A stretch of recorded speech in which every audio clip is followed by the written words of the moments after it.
বাঙালি খানায় সবাইকে স্বাগত জানাই। আপনারা তো অনেকভাবে গলদা চিংড়ি মাছ রান্না করেছেন, একবার আমার মতন করে সহজ পদ্ধতিতে আপনিও শিখে নিতে পারবেন ছোট ছোট টিপস সহ। তবে আজকে আমি এখানে গলদা চিংড়ির মালাইকারি করব, এত তেল মশলা কম দিয়ে। চলুন সেটা একবার দেখে নেওয়া যাক ভিডিওর মাধ্যমে। এতটাই সুস্বাদু হয়েছিল খেতে, আপনি একবার রান্না করলে বারবার রান্না করবেন। আশা করছি আজকের ভিডিওটি ভালো লাগবে। সকল বন্ধুদের কাছে অনুরোধ করছি সম্পূর্ণ ভিডিওটি দেখার।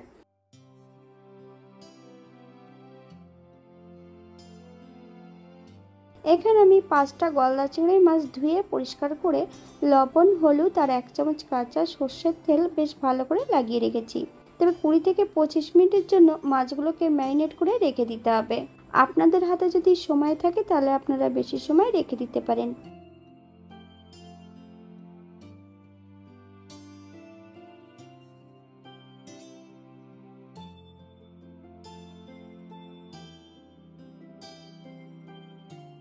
একটা কড়াইতে বেশ কিছুটা সর্ষের তেল অ্যাড করব। তেল গরম হওয়া পর্যন্ত অপেক্ষা করতে হবে।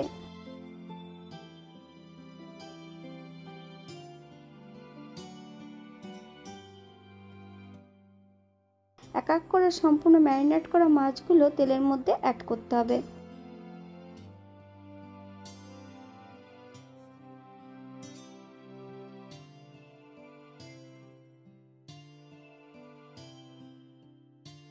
বাঙালি রান্না ঘরোয়া উপকরণ দিয়ে। আপনাদের যদি রান্নাগুলো পছন্দ হয় তাহলে চ্যানেলটি সাবস্ক্রাইব করে দিয়ে পাশে থাকবেন। পাশে থাকা বেলটি বাজিয়ে দিবেন, নইলে নিত্য নতুন রান্নার নোটিফিকেশন পাবেন না। আমার এই চ্যানেলে আমিষ, নিরামিষ এবং চিংড়ি মাছের বিভিন্ন ধরনের রেসিপি দেওয়া আছে। আপনাদের যদি পছন্দ হয় তাহলে চ্যানেলটি ঘুরে একবার দেখে নেবেন।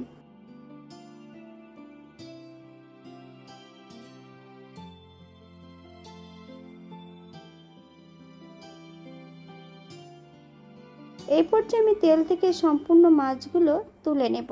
আপনারা এর থেকে কম বেশি মাছগুলো ভেজে নিতে পারেন।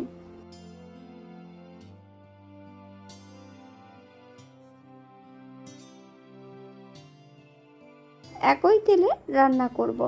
ফোড়নে রেখেছি কালো জিরে,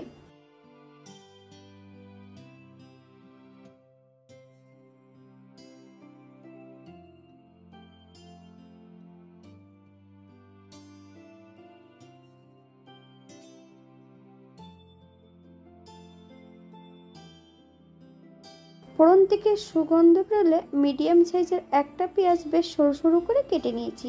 সম্পূর্ণ পেঁয়াজের টুকরোগুলো অ্যাড করে দেব।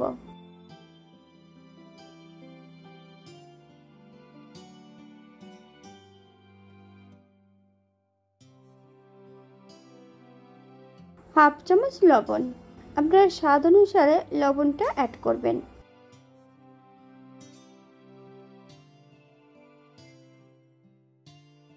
এখানে আমি আগের থেকে বেশ কিছুটা মশলা বেটে রেখেছি।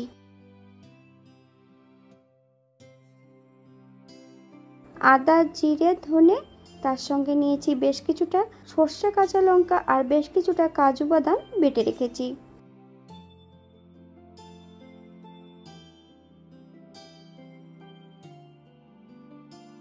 একই মশলার মধ্যে বেশ কিছুটা শুকনো উপকরণ মিশিয়ে নেব।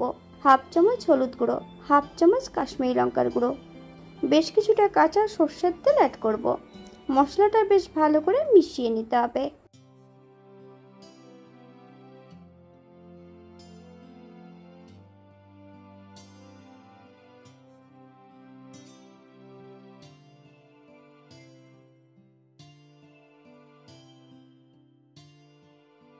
মিশিয়ে নেওয়া সম্পূর্ণ মশলা এই পর্যায়ে অ্যাড করে দেব।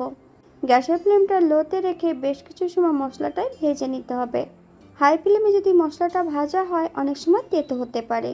এখানে বেশ কিছুটা সর্ষে বাটা অ্যাড করা আছে।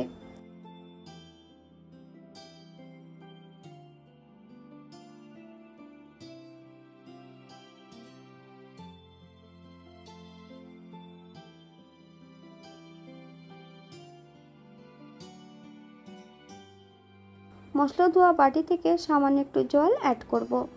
মিডিয়াম আঁচে মশলাটা বেশ ভালো করে কষিয়ে নিতে হবে, অথবা মশলা থেকে যতক্ষণ তেল না ছাড়বে ততক্ষণ বেশ মশলাটা ভালো করে কষিয়ে নিতে হবে।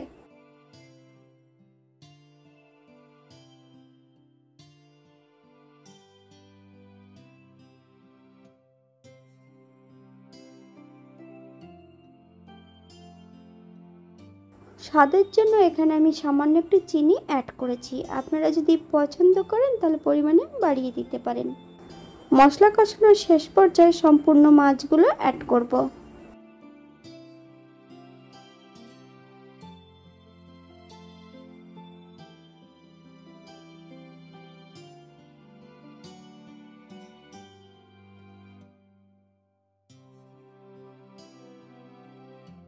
হালকা হাতে মাছ ও মশলা সহ বেশ ভালো করে মিশিয়ে নিতে হবে।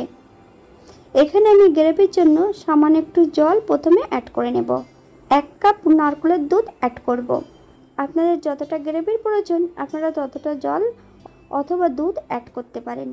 হালকা হাতে নেড়েচেড়ে মিশিয়ে দিতে হবে। তবে নারকেলের দুধ যখনই অ্যাড করবেন গ্যাসের ফ্লেমটা কিন্তু লোতে রেখে।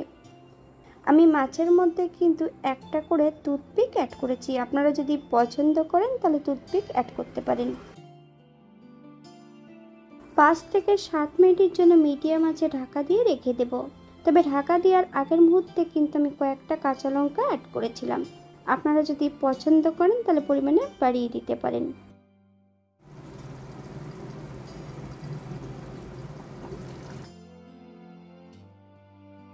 5 মিনিট পর এই পর্যায়ে একবার চেক করে নিতে হবে যে লবণটা পারফেক্ট আছে কিনা। 1 চামচ গরম মশলা বাটা। আপনারা যদি পছন্দ করেন তাহলে পরিমাণে বাড়িয়ে দিতে পারেন। গ্যাসের ফ্লেমটা লোতে রেখে বেশ হালকা হাতে নেড়েচেড়ে মিশিয়ে দেব।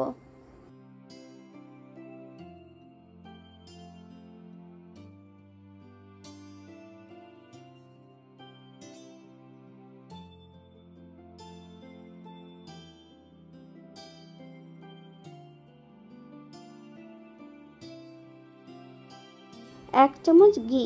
আপনারা যদি পছন্দ করেন তাহলে পরিমাণে বাড়িয়ে দিতে পারেন। গ্যাসের ফ্লেমটা অফ করে দিয়ে 5 মিনিটের জন্য স্ট্যান্ডিং টাইম দেব। তারপর সার্ভ করব।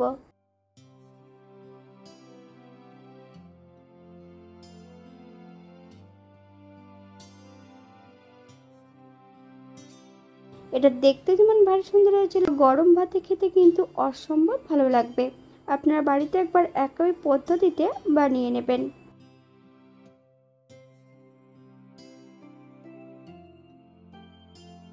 এখানে আমি যে উপকরণগুলো অ্যাড করেছিলাম আপনারা এর থেকে কম বেশি করে নিতে পারেন।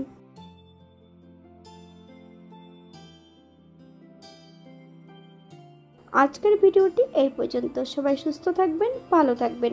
অন্যদিন নতুন রেসিপি নিয়ে আপনাদের সামনে আবার আমি হাজির হব। নতুন ও পুরনো সকল বন্ধুদের অসংখ্য ধন্যবাদ ভিডিওটি দেখার জন্য। হাতে যদি সময় থাকে তাহলে একটা লাইক, কমেন্ট, শেয়ার করবেন।